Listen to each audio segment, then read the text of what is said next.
Merhaba, kanalıma hoş geldiniz. Bugün 3 malzeme ile zencefil çayı hazırlıyoruz. Çayımızı hazırlamak için ilk olarak 2 adet kabuğu soyulmuş limonu küçük parçalara ayırıyoruz.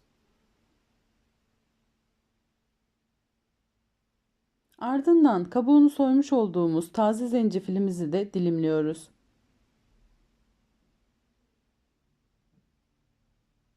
Malzemeleri doğradıktan sonra temiz bir cam kavanozun içine aktarıyoruz.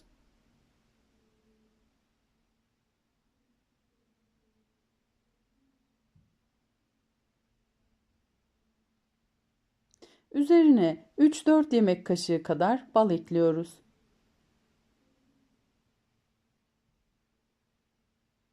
Kavanozun kapağını kapatıp buzdolabında yaklaşık 5 gün bekletiyoruz.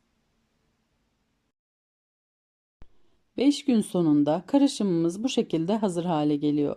Dilerseniz kaşıkla içebilir, dilerseniz de bir bardağa 3 yemek kaşığı kadar ekleyip üzerini kaynar suyla doldurarak çay şeklinde tüketebilirsiniz. Hem bağışıklığınızı güçlendirecek, hastaysanız daha kolay iyileşmenizi sağlayacak, öksürüğe, boğaz ağrısına iyi gelecek bu zencefil çayını mutlaka deneyin. Videomu beğenmeyi ve kanalıma abone olmayı unutmayın. Beni izlediğiniz için teşekkür ederim.